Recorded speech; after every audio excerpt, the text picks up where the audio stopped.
everybody, welcome back to another conversation with the Commissioner. So this month we celebrate National Rural Health Day, and so I am here with Joyce, another amazing team member at the Department of Health, to tell us a little bit more about what she does and how we support rural health in Indiana. So Joyce, start off by introducing yourself, let everybody know what your title is here.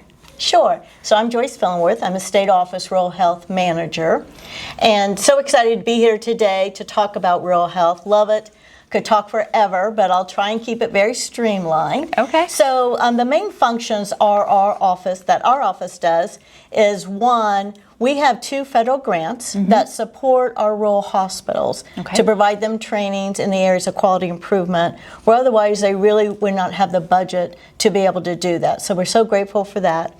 We also serve as kind of the go-to area when the hospitals and our rural health care providers don't know who to call at the state, then they call myself just to get directions on what they should do. And they look for us to share their voice at the state and federal levels. And we had an opportunity a few years ago to actually write a grant. It was one of our HRSA grants, which was the Rural Community Opioid Response Program for the town of Crawfordsville. Oh, okay. They had a community paramedicine program that was running about the typical 8 to 5 Monday through Friday, struggling to kind of always looking for funding. How do we keep this going? And Paul Miller, who oversaw the program and kicked it off at the ground level, reached out to us and shared his concern. And it so happened this grant also surfaced. So we wrote this grant for the city, for the town of Crawfordsville, and our grant was selected. So they received $1 million over a 3-year period of time, and they were able to take that 40-hour-a-week program to a 24/7 program. Amazing. And eventually evolve it to the total mobile integrated program it is today. It's amazing. And so I heard that you got the chance to go talk to the Crawfordsville team. Yes. So we'll shoot over to that video.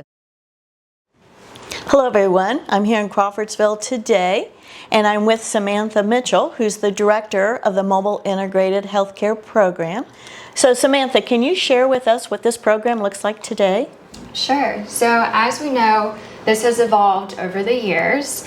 We started in partnership with our local hospital, really focusing on the reduction of readmissions, hospital admissions, unnecessary 911 calls, but it has really grown to be working with people finding the right care at the right time. And that has really set the foundation of what we do today. When we first started, it was simply focused on chronic disease management, but we've really built a very robust, comprehensive, integrated program. We're not just working with chronic disease management for the post and readmission rates. We're going all the way through aging in place with that population. We have started with maternal and infant health care because we have a maternity care desert in Montgomery County, and we've been able to expand that to about age 3. So again, going from any time that a pregnant mother comes into our program until that child is 3 years old. We work with behavioral health crises, substance use, really any crises at any time. We typically get those calls. So our approach has become more proactive over the years, identifying the needs earlier, building relationships with these individuals, and focusing more on prevention. We've seen real successes in reducing readmission rates, reducing unnecessary 911 calls, and improving overall health outcomes for our community, but also keeping patients stable and at home. It really is all about using innovative, community-based care and models to make healthcare more accessible and effective, even in a rural community. So I'm with Paul Miller, who is our Deputy Fire Chief, and he was the founder of the concept of this community paramedicine program that took the program to where it is today. So Paul, can you share, how did all this begin? By accident, really.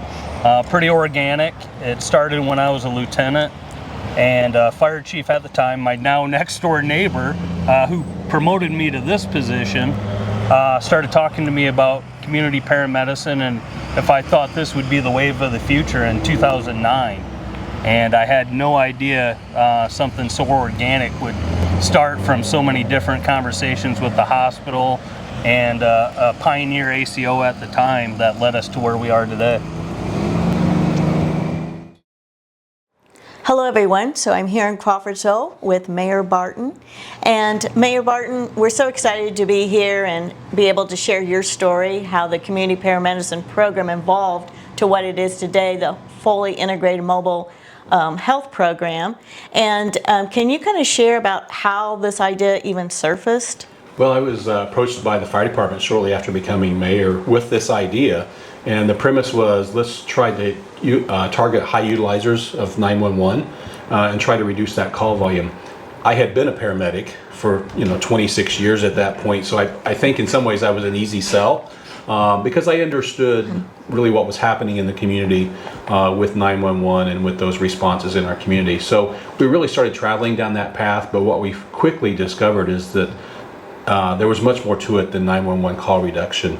There was the hospital readmission piece. There was all these different metrics that we could look at, and it really evolved for us based on that, where we started with 911. Awesome, that's great. Can you tell us most important question, how does this program continue to sustain itself?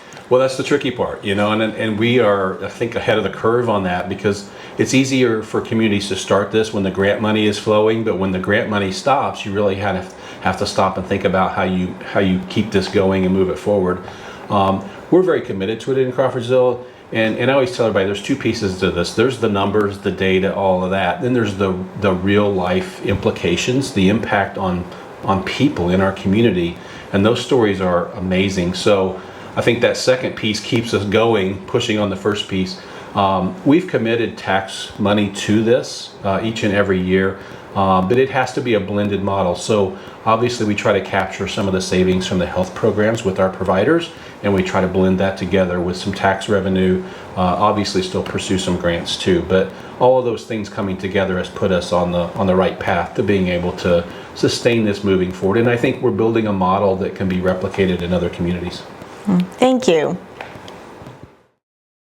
So wow, that's amazing. I mean, just goes to show you what a rural community can do with a little bit of funding or a lot of bit of funding and then some support. So thank you for what you do. It's so important. Our rural communities, I always say, are the heart of what we are here in Indiana, and we do know that they are having issues with health outcomes and access to health care. So anything that we can do at the Department of Health to support that. So can you share with us what maybe you see as next steps in supporting access to health care in rural areas? Well, I'm really excited about the Federal Rural Health Transformation Program. That grant is also due this month, our application for it, and we're hoping for a significant amount of funding over the next 5 years to help support our rural communities. We really want to meet the rural communities where they're at. I mean, similar to the story that we heard from Crawfordsville, they often already have something that is there and available, right? And they just need a little bit of more funding, a little bit more technical assistance to be able to grow those programs.